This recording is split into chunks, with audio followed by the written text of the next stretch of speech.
Welcome to USA Global TV and Radio, where our mission is to provide education, entertainment, hope, and inspiration. USA Global TV and Radio connects you with experts and audiences all around the world every single day to help you succeed in business and to live a richer life. Visit us at usaglobaltv.com to learn about career and life-changing training and mentoring programs like the Listening Mentor. Subscribe to our newsletter to stay informed about our special programs and offers. Discover how you can become a guest on one of our shows or a host or producer of a USA Global TV and Radio show of your very own. That's USA Global TV and Radio, where the doctor is always in.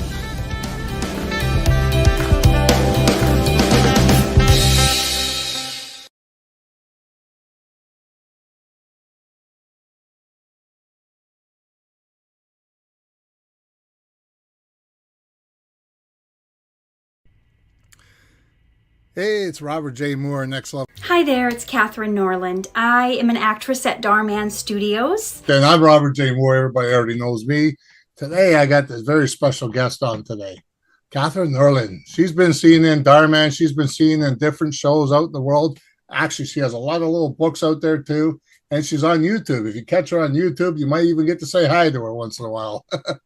It is actually pretty busy on YouTube. It's really glowing, eh? Yeah, you know, when I started making YouTube videos, I only had 34 followers, but I just kept making YouTube videos. I had all this knowledge and advice, these things that I had been through in life. And I was like, you know what? I bet someone else might be dealing with this same problem too. And like anyone, my initial YouTube videos were pretty terrible. They have to have the right mindset. They also have to have the right skill set, and they have to believe that they are worthy before they'll step into it. Because you could be the best coach. You could have like the whole tactical plan laid out for them. But if they don't believe in themselves or think that they're enough or think that they're worthy, they're not even going to follow the plan, even if you laid it all out step by step, because there's something in their subconscious mind that's keeping them from actually doing what's on the list to do. So, Robert, what are some of the things that you do to deal with if someone is having they're feeling confronted about something and you feel like they're highly emotional? What are some of the helpful tools that you give people to help them through these emotional times? It depends on the person themselves. I mean, every person is different, as you know. So when you're dealing with certain people, some people can deal with a little bit more emotion than the other. Some people don't want to talk about it. Some people feel that you can't relate. So basically you gotta look at them and say, listen, I understand. I mean, just 2 days ago, my dad died and it's been 6 years. So, I mean, like, I can understand that. I have 3 brothers that are deceased from drugs and alcohol. And I got my grandfather, my mother. It was really weird because I was talking to Ian Beckles from the Buccaneers the other day. I interviewed him. His birthday is July 20th, which is my son's birthday, but also it's my wife's death date, my mom's death date, my grandfather's death date. So where do you go with that? So it's like asking God, why you put me through rough waters? Well, your enemies can't swim. Simple, your enemies can't swim. So go through those rough waters, make sure you come back in the better end. And Eric Thomas even says it too. It's sweeter on the other side. You just got to deal with what you're dealing with at the time. So talking to the right person, even if they don't talk to me, as long as they do a journal, if they could do a journal and do certain steps to actually get it out of their system, they can put it on the balloon and send it to God if they want. It don't matter what they do with it. Yeah, I always encourage my coaching clients to journal as well. Sometimes that you have a hard time forgiving someone, writing that person a letter of all the things they did wrong to you, and even just writing it, just putting it in the fireplace afterwards and burning it up. But without blame. That's the difference. Yeah. Blame. See, I've done a lot of those in the past when I was actually an alcoholic back then, 20 years ago. And I would put the blame on people. And the guy that was walking me through things at AA, he says, why are you blaming people? I said, blaming. I said, I'm just getting it out of my system. He goes, but you're blaming them for the problem that you're having. Just put the blame back. You take responsibility. A lot of people, I mean, they've been through horrendous things have been done to them, and it's easy to have that mindset, like if you're a victim, to stay in that victimhood. Like, you don't know what they did to me. And as difficult as it may be, yes, they did something to you, but if you keep reliving it every single day, then you're the one torturing yourself daily, not that person. What that person did is already done, but then you keep reliving it and hurt by it. People don't realize that the number one thing I think that holds us back from forgiveness is that whole feeling like, gosh, what is the word for it? Where you feel like you're justified in feeling hurt and blaming them. You get offended. Getting the spirit of offense just can hold you hostage. And then become defensive. Mm-hmm. Mm-hmm. And I've been there. And there's something. And then there's something about, and I love what you said about taking responsibility, because that's such a huge thing that a lot of people aren't willing to do, especially if they say, I'm not responsible for what this person did to me, which is true, but you are responsible for how you respond to it. And your response to what's been done to you can make or break your life or your future. Now, you could have two people, like, for instance, you were incarcerated, correct? Yeah, 17 years. You could have two people in that same situation, and one will just go on to destroy their life when they get out and say, but you don't know what I've been through. I was incarcerated for 17 years. Then you have someone like you who can take that same situation and turn it into, like, I'm using that as my fuel. It's like that little poem that's like, I don't shy back. I don't hold back and tell people, hey, listen, I didn't do this, I didn't do that. No, I did it. I mean, look up the wall. I got Forbes magazine. I got my documentary right there now. I got the Guinness World Record. I just received another one the other day with, like I was telling you, that, holy cow, it was Forbes Awards they gave me for the legacy coach. I couldn't believe it. I said, I'm a legacy? You call me legacy? I said, Forbes did, of all things.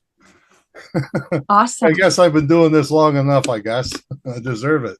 Yeah. You know, and if you keep at it, really your history, like some of your viewers right now may be watching this saying, but I've been through this and I'm not qualified and I'm not good enough. And it's really, you have to understand it. It's God who qualifies you. Yes, in the real world system, man may not say you can have a job here because you have a record, but in God's economy and in God's kingdom, that's all irrelevant. Like, our past cannot disqualify us. It took me 11 years to get a pardon. The weirdest thing is, though, the day I got it, I was actually on my way to work, and there was an envelope on the back of my car. The back of my car, not the front, the back.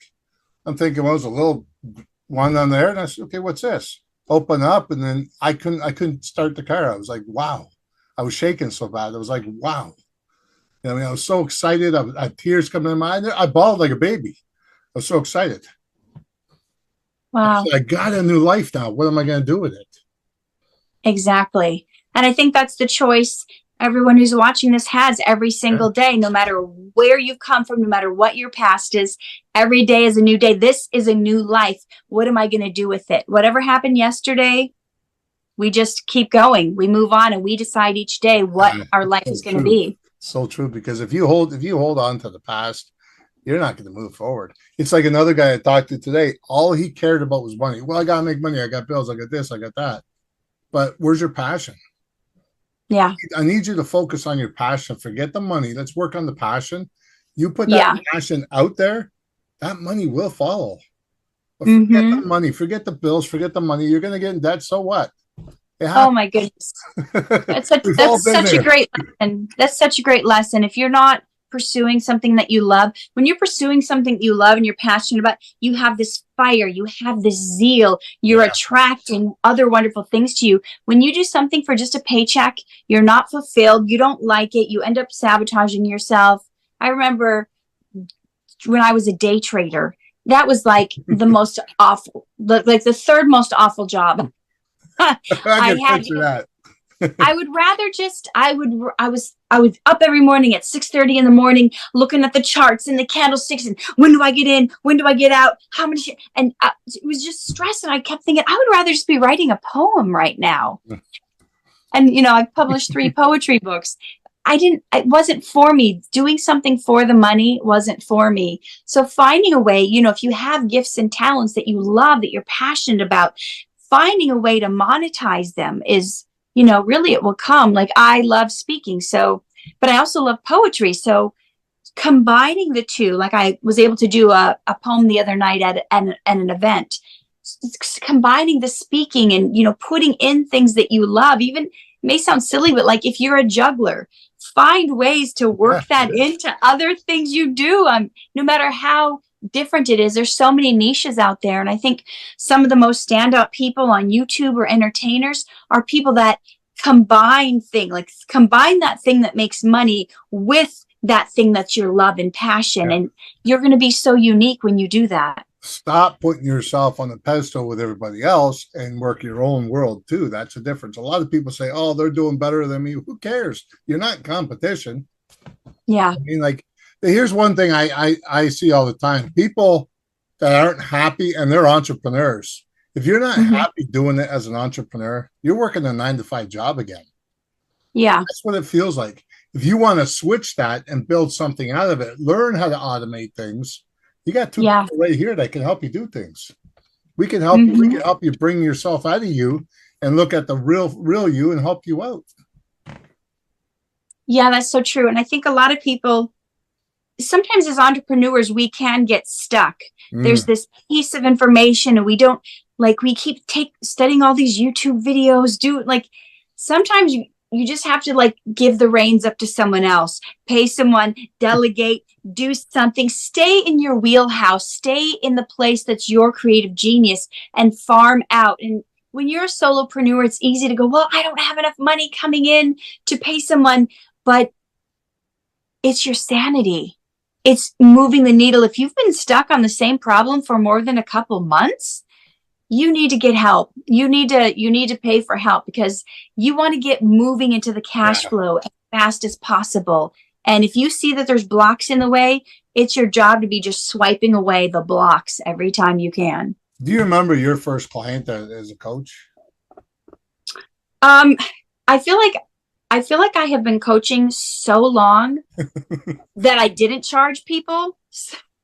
And then I started charging people during COVID. So I've had clients most of my life that I didn't charge. It was just like my service back to humanity. It's the same way. I was a therapist and a drug and alcohol counselor, and I was wearing my heart in my sleeve. Yeah. Then all of a sudden it's like, well, your bills are coming in, and this person's better, but bills are coming in. And then that's when I said, okay, listen, I wear my heart on my sleeve. Maybe this isn't where I should be. I got to be a little tougher. So I went into the coaching field like I am right now. The very first one, I went to this big event. It was gorgeous, man. Everybody was hip hop and boom, man. There was a guy beside me. Smelled like he was at a farm. He was working with farm animals. It didn't smell very good. And it was, that smell, like the dirty old smell. I didn't know who he was. I said, okay, this looks like it could be my first client, even if it's $5 an hour. You know what I mean? Just to get that, get the ball moving. We talked. I got him. We got on Facebook. He called me up afterwards and said, did you add me to Facebook? I said, no. He goes, go add me to Facebook. He wanted to prove a point to something. So I went out and added him to Facebook. I said, oh, you're not going to be my client after all. He goes, no. He says, but if you want, and who he was the operations manager of Think and Grow Rich. Think and Grow Rich, the operations manager. He was helping a friend move that day, and he didn't have time to run home to shower. And Interesting. And it's like, I judged that book by its cover, right? And it was awful because it really hit me in the face. And then he wanted like $1,400 up front. I had $2,100 to my name. I had the car payment coming out. I had mortgage coming out. I said, what am I going to do? He says, where do you want to be in 2 weeks? He says, I'm going to teach you how to draw out your passion and get out there and get that money. You'll pay that money off. He says, if you don't, at least you tried hard. Yeah. He says, if you pay that off, you're not going to have money to do this anyways. So I gave him the $1,400 that day, and I don't regret it at all. I made like $17,000 in 2 weeks. Yeah, incredible. It was crazy, yeah. Sometimes it is about that leap of faith, and it's hard to see, like when we're just focused on in the natural, like maybe you have clients who are on a fixed income and they think I only have this coming in each month. They don't see all the stuff that God may be orchestrating in the spirit realm. Just like a simple example, just this week, I've been trying to like really pare it down on a budget since my husband lost his job and hasn't found a new one yet. And I was like, I want to go to the seminar. And it was however many $100. I was like, you know what? I'm going to do it. And so I paid to go to the seminar. And that same day, someone hired me to do a voiceover, and the voiceover paid the amount that I needed for the seminar. Nice. So, you know, if I would look at my bank account, I'd be like, no, we need this for the bills. We need this for the mortgage. But then, you know, God has a way of orchestrating what he wants to just be fulfilled and have all your needs met. So it's really that walk by faith, really, you know, getting in tune with God, keeping your prayer life up, and just moving when God says move, even if it doesn't make sense, even if you think you don't have the finances, because he already has the answer before you even do the thing. The answer is already in the works, on its way to you. I've seen this happen so many times in my life where I felt led to give someone money, but I was like, no, Lord, I can't. I need that for something. And then I was like, okay, I'm going to be obedient. I do it. I go home. There's a check in the mail that I didn't know was coming. Hey, I got an example of that. I was going to get my car. I was up north. I didn't have the money to get my car done. I literally had no money at all in my bank account. And I was like Canadian Tire, and I said, listen, okay, no problem. Let's do the car. I'll have 4 tires to go along with that on the car, brand new tires, and I'll be back in 3 hours. I went all the way up north, hour and a half drive up there. I don't know why I said that. I felt really weird saying that. I went up north, and then all of a sudden I opened the account there, and I went down, and I looked at my mailbox. I drove all the way back down, and then I had a credit card for 20 grand. I said, how the heck did that happen? And I don't like to question things when it comes to that stuff. Because it's it's like you're ungrateful if you do that. You know, that's how I feel. I feel ungrateful. And I've had people come up to me before, hey, Robert, like, why are you paying for that? Well, I need to survive. They said, no, don't worry about it. And then they get me to point over there, they get me to look over there, and all of a sudden they paid for it and they walk away. I've never met them before in my life. Wow. But I do that for so many people that I see living on the streets in COVID time. People were freaking. Go in the hotel, grab yourself a week in the hotel, or grab some, grab a meal or whatever. I'm not giving you money. Yeah. Right? But I will give you a place to stay for a week, and I'll give you enough food to help you out through that week. And you got warm, you got shower, you got TV, you got bed. So I think there's a couple things at play here that we're talking about. One is really following that divine inspiration to go when you feel like, I think I'm supposed to go here or do this or pay this for this, even if you feel like you don't make sense, it doesn't make sense. You do it. You follow that divine inspiration. And then also what you put out into the world comes back to you. You know, you do reap what you sow. So you've done these things for people, and then people have done these things for you. And so there's this back and forth circle of always, getting back what you put out into the world. It's so great. I mean, if you're putting something out there and you're not asking for anything in return, and by rights, if you're in your mind thinking, well, what am I going to get in return? What am I getting in return? You're not going to get anything in return on that way. It's just going to hurt yourself. If you're doing that good suggestion, okay, say my daughter's doing driving classes right now. She can't afford it. So my daughter, I got to pay for it. The neighbor the other day, I don't know them very well. They were out. They have 2 small children. She actually needed some money to help her out. Her husband lost a job, so I went over $200. Here, take it. It's not a big deal. I don't want the money back. What I want is the respect, I said. They'll come over to ask me once in a while if I want help around the lawn. I said, I've been so busy, I can't even cut the grass. The little guy come over and cut the grass for me. It's the times are tough at times. You just get busy. Well, with acting and doing books and over voiceover and that, I mean, you just get swamped.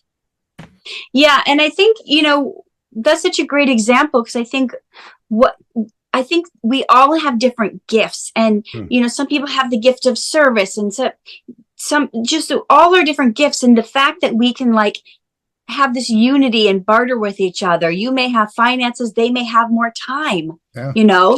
Some of us entrepreneurs are so busy with juggling so many balls. It's so wonderful that someone comes over and mows our lawn. And I think for those entrepreneurs who are listening to this, you may have a service that other people need.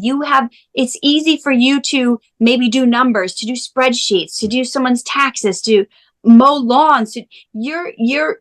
Sometimes you're afraid to ask people for the sale, or you're afraid to promote your business. And what you've got to understand is what you are is actually an answer to someone's prayers. Just like Robert didn't have time to mow the lawn if they hadn't asked. So as entrepreneurs, you have to get really comfortable with putting your services out there and not look at it like, ooh, I don't want to market myself. I don't want to be salesy. Because if what you have is going to help improve someone's life, then it is your duty to make your offers and to put them out there so you can help solve other people's problems. And we have to get out of this ooh, I don't want to be salesy.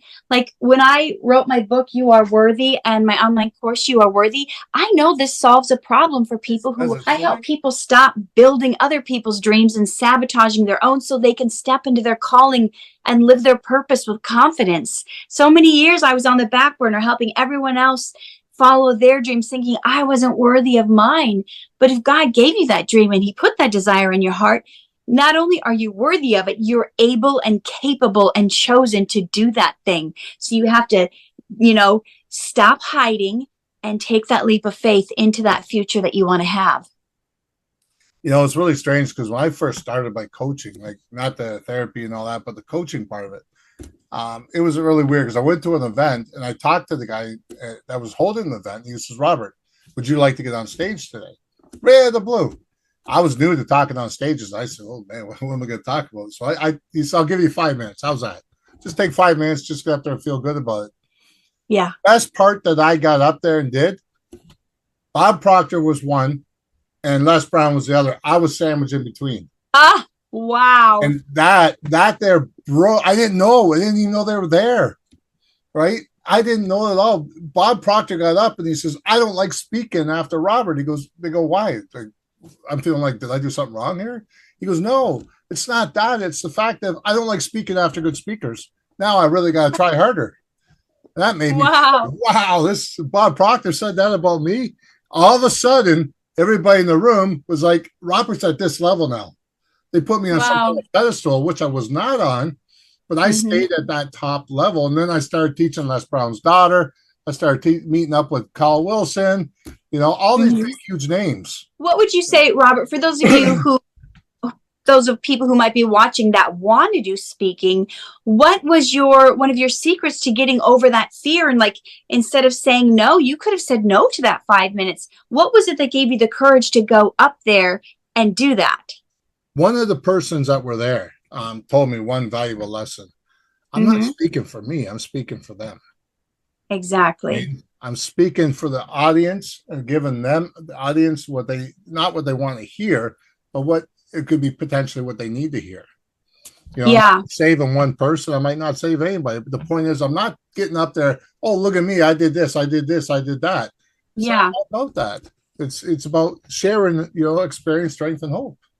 Yeah, and I think that's a very important lesson for those of you listening who have this desire to speak, but you're scared to. A lot of times we are scared because we're focusing on ourselves. What will people think of me? What if I mess up? What if I'm not good? What if I forget what I'm going to say? What if I don't make, and then that's all inward focus. But the moment you can turn the point of view and say, what do these people need? How can I bless them? How can I encourage them? And you put your focus on the audience, that really takes a lot of the pressure off. If you're just speaking from the heart and I just want to serve you, and you look at it just like you're talking to your best buddy or your child, giving them advice that they need because you love them, that takes so much pressure off you. And I also think that we also need to start saying yes before we're ready. So many times, especially women, guys aren't like this as much.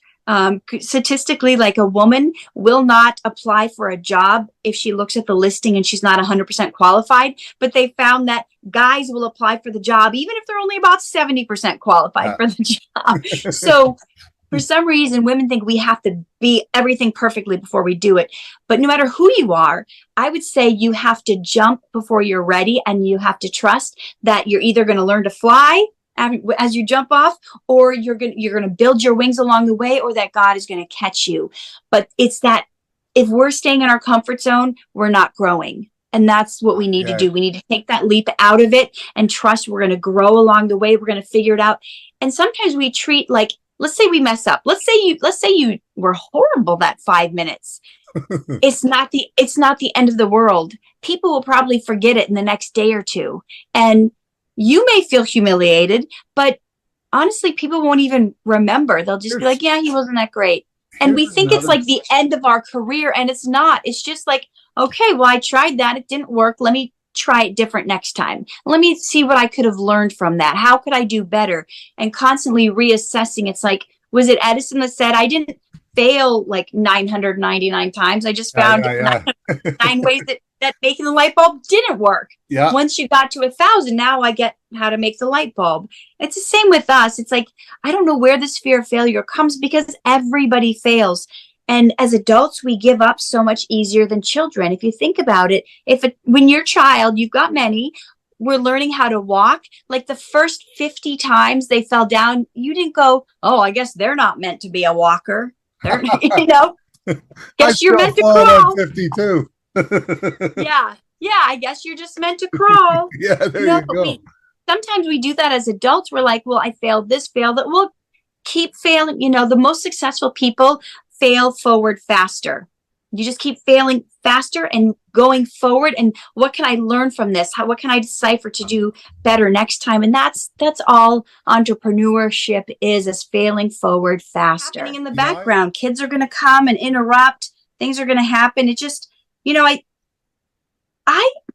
to a point where it doesn't bother me when I mess up, when like stuff like this happens or whatever, because then what it is doing is like the people that you're talking to, the people that are watching, they're going, okay, so they're human.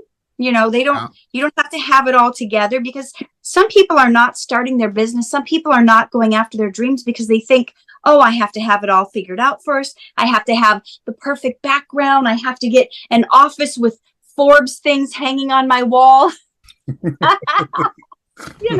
They think, that they have to be a certain way. And I think it's really great when you can just show your humanness. I mean, I have some videos on my YouTube channel where I've got like blueberries stuck in my teeth or spinach stuck in my teeth.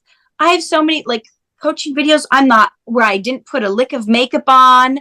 I did one in bed in my pajamas, just because it's about the message, It's not necessarily about how perfectly and eloquently it was executed. And if you think about it, when you watch a movie, you are rooting for the underdog. You're not rooting for the person that has it all together. You're like, oh man, that person that's really trying, they keep messing up. You're like, I relate to them.